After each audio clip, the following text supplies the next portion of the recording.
Yes, there is a use case for crypto. International transactions are so much more seamless when it comes to crypto and transacting this way. Here's a really practical use of crypto in a very legit way, not sus, and I'm gonna walk you through how much more money I actually saved sending money to crypto to an international company versus trying to send money via wire, which was a nightmare this morning.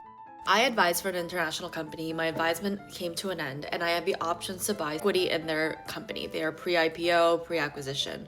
So I need to send about $2,500 to this external international company, and I bank with Capital One. Capital One only lets you wire money through them via only domestic companies, meaning they have to be in the US or registered in the US, or the bank needs to be in the US. Unfortunately, this company that I am advising for obviously does not have a US address, so I couldn't send them money that way. However, they are a crypto company that I advise for. So I was like, hey, can I just send you crypto? By the way, let me just tell you, I have two accounts with Capital One.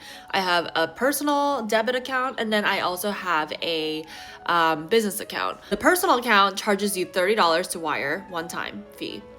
The business account, for some reason, charges you $25 to wire funds. Crypto, depending on what blockchain that you are on, you're able to have variances of different costs. Mostly are zero free to a couple cents if you're like on Solana, Base, Arbitrum, which are layer 2s, except Solana, layer 1, and more on that later.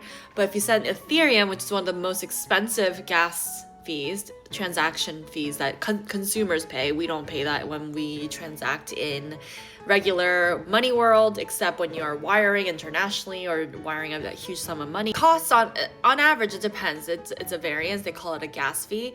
But today, for me to send two different wires, I guess you can say, we'll call it wires, transactions. The first one, I always send the test amount before I send the full amount, because once you lose it, it's gone. That's the thing about crypto. You can't ever have safety nets because that system is not built yet. One test transaction of $10 cost me $1 to send as a gas fee.